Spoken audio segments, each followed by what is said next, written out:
quero saudar os irmãos com a paz do Senhor. Nosso assunto é sobre as 7 cartas do Apocalipse. 7 cartas às igrejas da Ásia. Nós vamos ler apenas o verso 20 do primeiro capítulo de Apocalipse. Apocalipse, verso 20, capítulo 1, verso 20. Podemos ler o 19 também, antes, 19 e 20. Pronto? Apocalipse está depois de Mateus. 19 e 20, comigo. Escreve as coisas que tens visto, e as que são, e as que depois destas hão de acontecer. O mistério das 7 estrelas que viste na minha destra, e dos 7 castiçais de ouro. As 7 estrelas são os anjos das 7 igrejas, e os 7 castiçais que viste são as 7 igrejas. Meus irmãos, claro, evidente, que em uma aula seria impossível falar sobre as 7 cartas, carta por carta. O assunto é um assunto vasto, é maravilhoso, porque nós aqui abordamos a história da igreja, mas a história sob aspecto profético, sem deixar, evidentemente, de mencionar fatos históricos já falamos, que marcaram o tempo, a vida da igreja no mundo. As 7 cartas escritas aqui no livro de Apocalipse são assuntos históricos e proféticos que marcam a vida da igreja desde o seu primeiro dia de existência até o momento do arrebatamento. Nós vamos ver que cada carta é uma etapa da vida da igreja. Lembrando que a revelação não obedece a uma sequência lógica, podemos dizer, alguma coisa muito racional, aquilo que nos dá, vamos dizer, como se fosse vendo as coisas numericamente, geometricamente. Não existe isso. A beleza do livro de Apocalipse é a seguinte: o livro tem os seus segredos, e cada segredo pode estar independente de uma sequência. Por exemplo, quando abrimos, vamos aqui só para as cartas. Quando abrimos as cartas, cada carta tem um período. Se nós temos 2000 anos, observe, 2000 anos de igreja, divididos por 7, então, teríamos aproximadamente, beirando 300 anos cada período histórico da igreja. E não é isso. Isso não acontece. Um período determinado profeticamente e até historicamente para nós, não é medido matematicamente, aritmeticamente, não é assim. Vamos dizer, primeiro período da igreja, a primeira carta. Qual foi a primeira carta? A igreja de Éfeso. O período de Éfeso não durou 300 anos, durou menos de 300 anos. Aí você pergunta, acabou a ênfase? Não, a ênfase está nesse tempo. Há uma ênfase. Qual a ênfase no período de Éfeso? É uma operação do Espírito de Deus. é uma operação completa do Espírito Santo.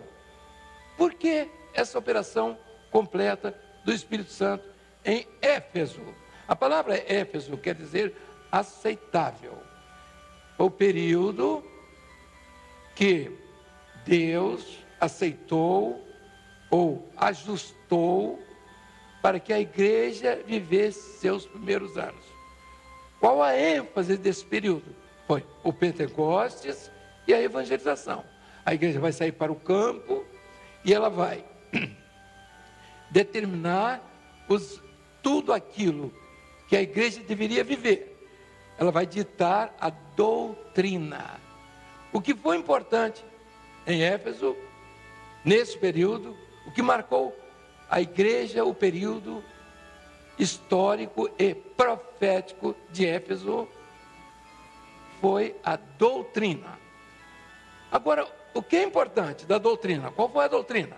A doutrina, ela está resumida no capítulo 15 de Atos dos Apóstolos, que foi o primeiro chamado concílio da igreja, onde se reuniram os apóstolos e os demais interessados para discutir a doutrina da igreja. A doutrina da igreja, portanto, se estabelece em Éfeso. E qual era a doutrina? A primeira doutrina, a grande doutrina, é de que o Velho Testamento serviria de base, mas não mais doutrinária, porque a doutrina passou a ser, em vez de salvação pelas obras, com base na letra, com base nos 3 elementos, ou nos 3 fundamentos, observem, que era a lei, o cordeiro e o sangue. Esses continuaram, vieram para o Novo Testamento. A palavra revelada, o cordeiro Jesus e o sangue, o Espírito Santo. Então a trindade estava lá no Velho Testamento, mas ela não foi evidenciada.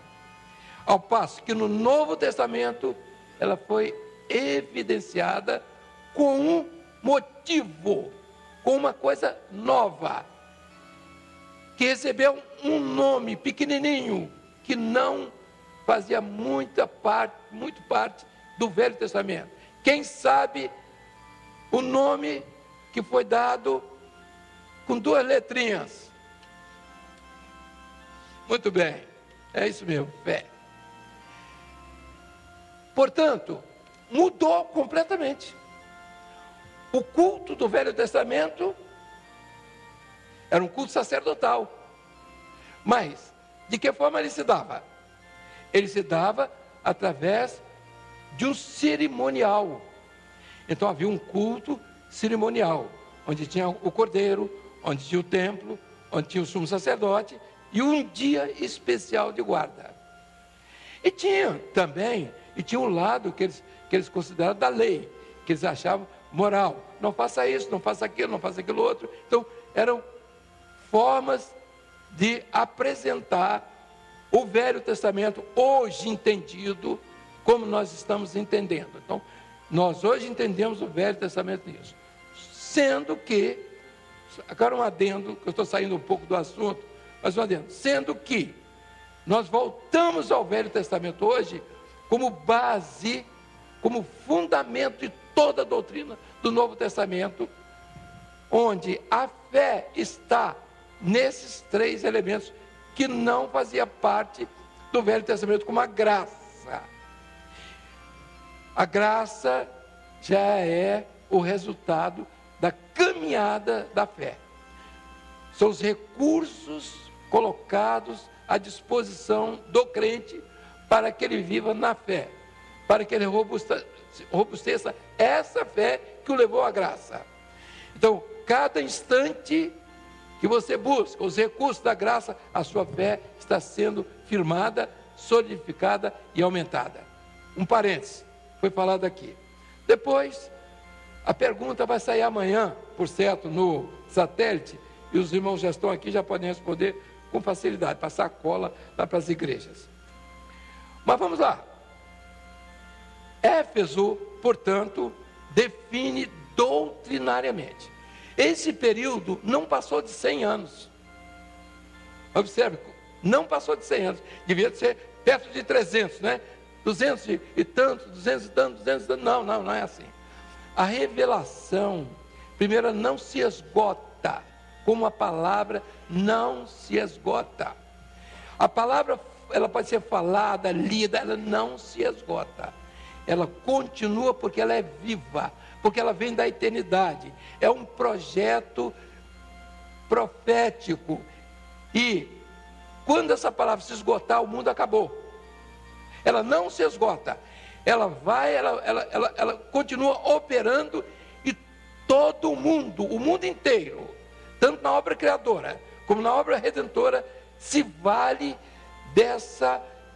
desse fato extraordinário relacionado à palavra, que não se esgota, ainda que muitas vezes citada ou mencionada. Vamos aqui. Nós já estamos fazendo uma introdução. Isso é muito importante. Os períodos, agora, onde vamos ter as revelações do aspecto profético. A igreja de Éfeso existiu da mesma forma mencionada lá por João, mas antes mencionada profeticamente por Jesus, no capítulo 13 de Mateus, quando ele usa as 7 parábolas do reino, que é esse reino do qual estamos falando, a sua história, hoje vivendo os últimos instantes dessa história, hoje olhando como se estivesse de cima de uma montanha, o grande vale, ou a grande campina que ficou para baixo, mas que nos dá uma visão. Hoje, como igreja, nós temos tudo para divisar todo o horizonte da igreja vivida nesses tempos. Seu início, seu meio, suas lutas, suas dificuldades e o momento que estamos vivendo, vendo de cima, e com isso a nossa responsabilidade maior do que aqueles que viveram embaixo, que não conseguiram, como nós, chegar no tempo que nós chegamos, que é esse tempo medido pelos anos, pelos séculos, como estamos vivendo aqui. Vamos voltar, a gente vai falando e vai complicando, mas vamos descomplicar também. Éfeso foi o período de início da igreja. Jesus pega a primeira parábola do reino. Quem sabe, levante a mão. Qual foi a primeira parábola do capítulo 3 do reino? Hein? Semeador. Cala essa boca. Esse é o tradutor, ele sempre responde, né? E eu brigo com ele aqui. Nós nos damos bem, mas... Mas é bom, eu gosto dele. Então, o semeador. Por que ele fala no semeador? Porque era a igreja que ia sair para semear. E ela vai mostrar que de 4 que vem, fica 1. Jesus já mostrando que salvação, aceitou. Mas aceitou, mas a semente ficou no meio dos pedregais. A semente ficou à beira da estrada. Não, a palavra da beira da estrada, como é que é isso? Na beira da estrada, tudo é compacto. A palavra vem, é o coração batido. Nós temos isso, nós conhecemos isso. Pessoas que conhecem Bíblia, conhecem Evangelho, conhecem tudo, mas de repente eles perdem a bênção. Por quê? Porque a semente não prosperou. Ele conhece tudo sobre a semente. Se ela tem tegumento, se ela tem capa, se ela tem isso, se ela vai germinar, se ela não germina, como é que ela germina, que fruto que ela dá, ela sabe de tudo. Porque está à beira do caminho. Tem muita gente que ensina e fala a respeito de Jesus, e fala muito bem, mas estão sempre à beira do caminho. Uns passam e vão embora, e ele está na beira do caminho. Estamos aqui, Jesus é bom, aleluia, E o outro, que não sabia o caminho, disse, não, o caminho é esse. Você pode ir, é isso mesmo, vai embora. E ele fica Sabe por quê? Que aquela semente não brotou, não germinou. Sabe por que não germinou? Muito pisada. Ele ouviu muita pregação, ele tem muita ligação com a internet, ele conhece tudo, aí ele está em todos, iPhones, telefones, e intrafone, e Orkut, e Yakut, ele sabe de tudo. Semente à beira do caminho, não produz nada, e gosta de ensinar, ele dá aquele espetáculo lá, você lê aquilo, coisa de doido, mas ele está ali para isso, e ele merece toda a consideração dos doidos que estão com ele. Veja só, quando eu falo em doido, eu sempre faço uma ressalva, que todo mundo já conhece a ressalva que eu faço. Doido tem em todo canto, tem aqui e tem em todo canto, e toda família, eu sempre digo, tem um doido, não é verdade? Sim ou não? Então não sou eu só que estou dizendo. Ah, mas na minha família não tem, é porque você mesmo é que é o doido. Então veja aqui. Então as coisas são assim. Nós vamos pondo essas doideiras por aí e não falta gente para. Não tem compromisso, eu não tenho o que fazer, eu não dorme de noite, e está vendo tudo que não presta, e aproveita, vê um pouco de Bíblia, e para livrar um pouco a consciência. A igreja de Éfeso, vejam só os irmãos, o que é que eu quero dizer? Ela está ligada à primeira parábola e à primeira operação dos 7 Espíritos de Deus. Por quê? Porque em Éfeso opera, olha aqui, candeeiro, 7 pontos, 7 Espíritos de Deus. Deus tem 7 Espíritos? Não, são 7 ênfases. Olha aí, passou aí, ainda bem que não, está vendo? Viram? Só quem viu foi que estava lá atrás. Mas eu vou dizer que foi que passou aqui. Uma jacupemba sazou lá, ainda bem que não caiu na cabeça de ninguém. Passou voando. Pronto? A parte de trás já pode continuar? Então aqui, deixa a jacupemba agora.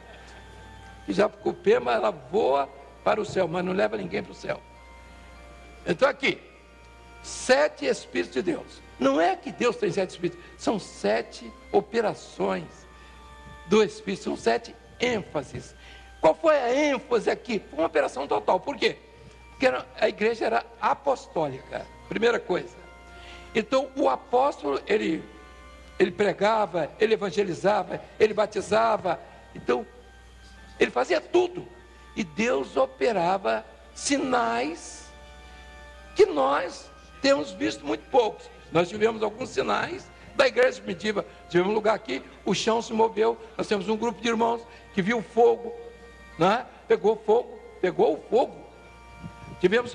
Então nós temos experiências também que a igreja, só que não é todo dia.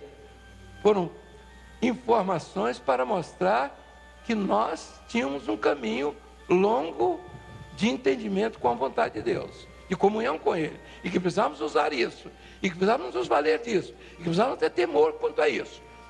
Mas aqui, Éfeso, 7 Espíritos de Deus. Aqui operam 7 Espíritos. Já no segundo, opera o Espírito de sabedoria. E nós vamos encontrar isso no livro de Isaías. Então, Isaías mostra no capítulo 11, verso 1, é isso? 11, 2, errei por um só. Então, Isaías descreve Espírito do Senhor, Espírito de sabedoria, Espírito de inteligência, Espírito de conselho, Espírito de fortaleza, Espírito de conhecimento, Espírito de sabedoria. Em cada período da igreja, em cada período histórico e profético, há uma operação específica do Espírito Santo. Não quer dizer que aqui, no Espírito de sabedoria, não operou de inteligência, de conselho, mas aqui foi a ênfase. Então, nesse período de Esmirna, a ênfase foi sabedoria. Mas o Espírito do Senhor estava presente, com inteligência, conceito, mas houve uma ênfase, quer dizer, houve uma operação centrada nisso. Por causa de quê?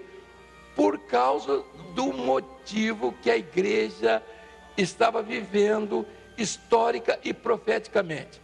E a parábola? Qual é a parábola? A segunda parábola que vai aqui para Esmirna. A segunda é do trigo e do joio. Por quê? A igreja planta o trigo, aí vê o adversário já aqui planta o joio. O joio já começou na igreja de Esmirna. Aí você assim, bom, então não há mesmo marca. Vamos entender isso de uma vez por todas. Não existe matemática na revelação. A igreja de Éfeso teve o primeiro mártir. Como foi o nome dele, o primeiro mártir da igreja? Estevão. Então, Estevão morreu aqui, foi o primeiro mártir da igreja de Esmirna. Ele estava em Éfeso. E o outro mártir vai morrer da igreja de Esmirna, vai morrer em Pérgamo. Como é o nome dele? O irmão já citou aqui. Antipas, a minha fiel testemunha, o qual foi morto entre vós, onde Satanás habita. Interessante. Quando Constantino chegou aqui, nessa altura, e editou o Edito de Milão, foi em 312, cessou toda a perseguição contra a igreja. Mas o último ainda não teve tempo, não tinha telegrama, não tinha telefone, não tinha e-mail, não tinha nada disso. Até chegar onde estava Antipas, Antipas morreu. Porque a perseguição, ela se processava assim, ia de província em província e tudo. Quando chegou aqui, nesse período, Antipas morre e a perseguição já tinha acontecido aqui, já tinha cessado aqui, nesse período central. Então ela começa, veja aqui, o que eu estou dizendo, não há cronologia na revelação. Esmirna está aqui, foi a igreja do sofrimento. A palavra Éfeso é aceitável, Esmirna vem da palavra do sofrimento, que é da palavra mirra. Mirra, uma planta que dava no Oriente, que quanto mais pisada, você esfregou a folha da mirra, mais perfume ela exala. Quanto maior o sofrimento de Esmirna, mais a igreja se fortalecia. Onde ela foi para as cruzes, para as fogueiras, para todo tipo de sofrimento, para as arenas. Então aqui o trigo foi moído e o adversário plantou o joio. Enquanto, diz a parábola do joio, enquanto os homens dormiam, aí você dormir, os servos de Deus dormiram aqui, dormiram no Senhor. Isso é a revelação. Dormiram no Senhor. Eles não dormiram simplesmente deixando que o adversário dissesse, foi a grande perseguição que matou os crentes, os fiéis daquela época. O adversário, primeiro, ele interveio mudando o sentido da mensagem que era de salvação aqui. A salvação, depois ele vem aqui e diz, não, vamos matar. Só tem um jeito. Nós vamos tirar a igreja que não vai adiantar, vamos matar aqui. A terceira, ele quis anular a fé. Por que ele quis anular a fé? Porque a igreja agora pega os ensinos aqui, toda a doutrina pagã e joga para dentro da igreja. É a fé que era intrínseca, porque o grão, ele tem uma vida interior. Ele tem uma vida latente no interior. Jogou no chão, o grão morre. E nasce o quê? A árvore. A árvore para fazer o quê? Para cuidar para dar fruto, o passarinho tirar. Então veja aqui, a fé aqui se exteriorizou. A igreja que era do sofrimento interior, mas que tinha uma vida interior, ela se expôs, e nós vamos ter a igreja chamada do Império Imperial. Foi a igreja do Império Romano, onde Constantino pagão tira os ídolos do paganismo e joga para dentro da igreja. A fé morre então, e o grão de mostarda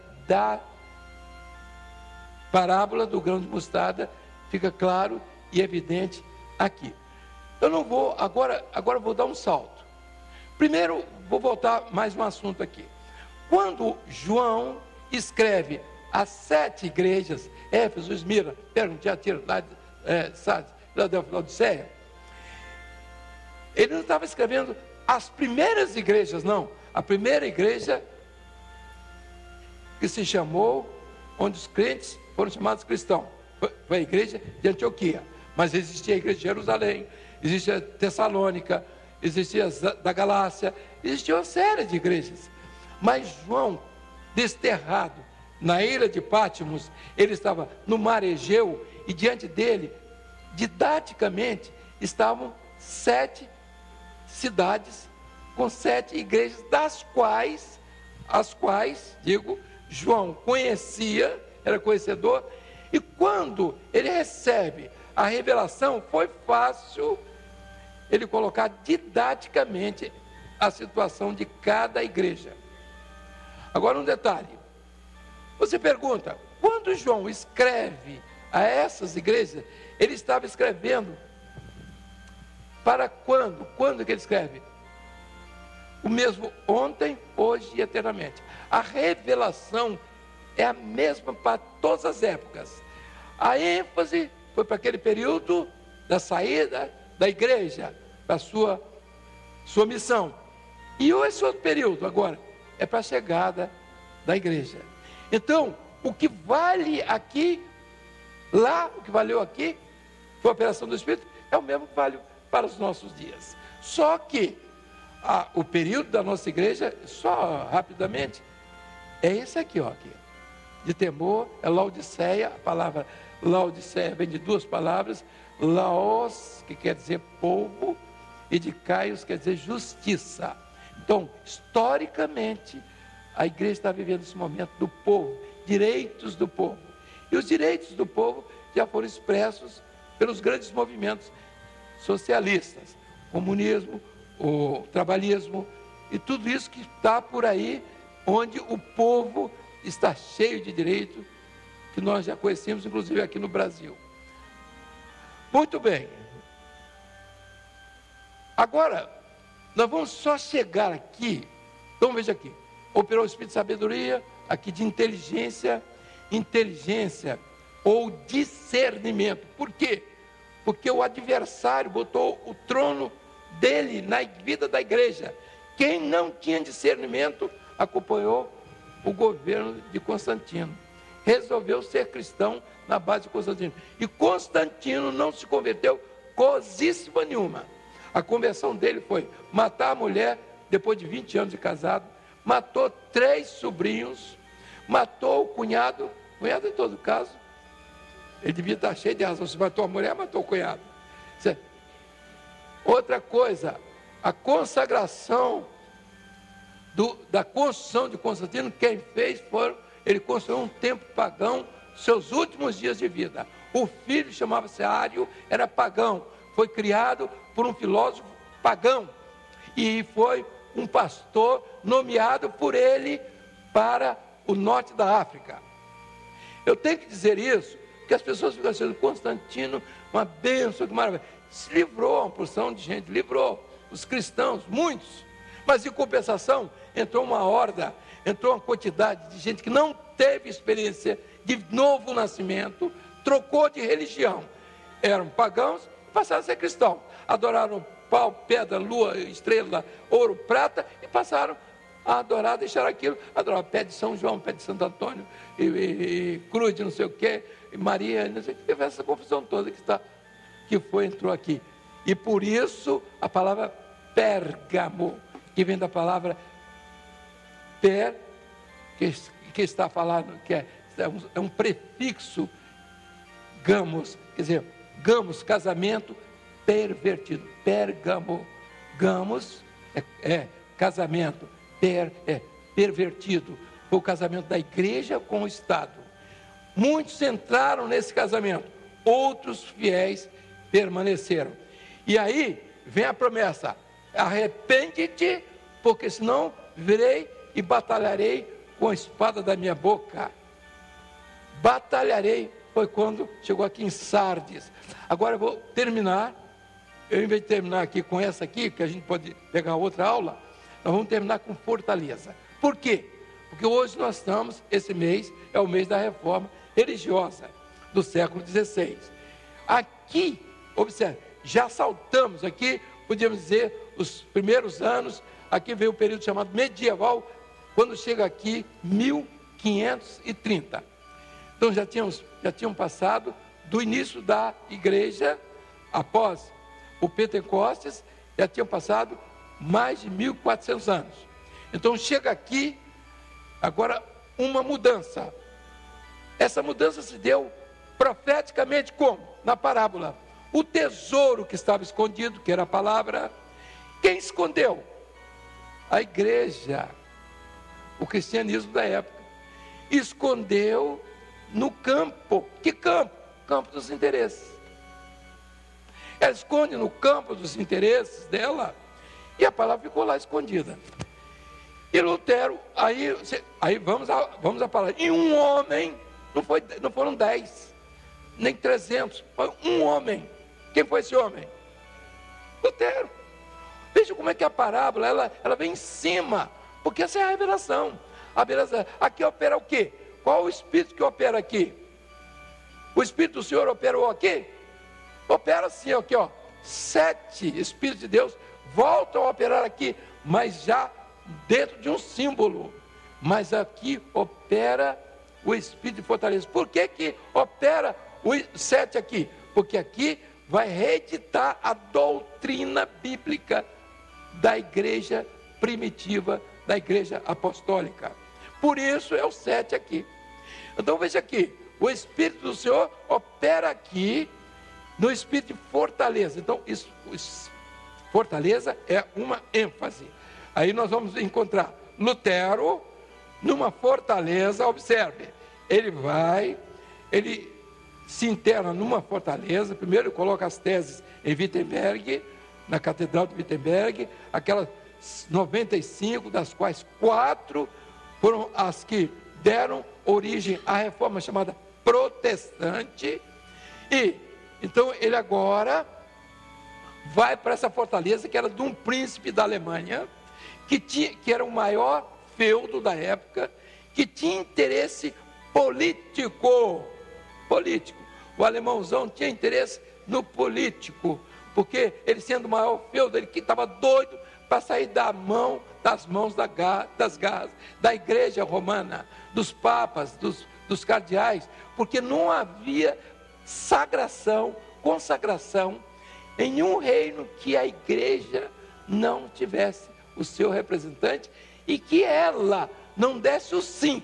Por isso mesmo, os senhores feudais tinham todo interesse de que os seus filhos fossem para os seminários, para de lá saírem membros da igreja, para que eles pudessem conviver com a igreja. Se um feudo, eu vi muitos feudos, se um feudo se levantasse contra a igreja reunia os feudos em volta, tirava o seu feudal e dizimava aquilo.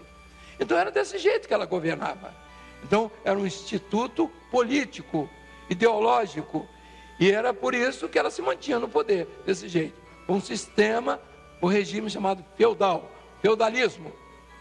Agora, Lutero então vai para uma fortaleza.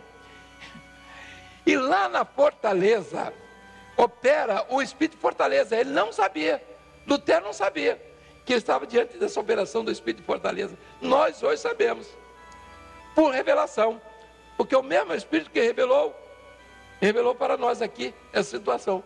Então aqui o Espírito de Fortaleza, o que é que aconteceu na fortaleza?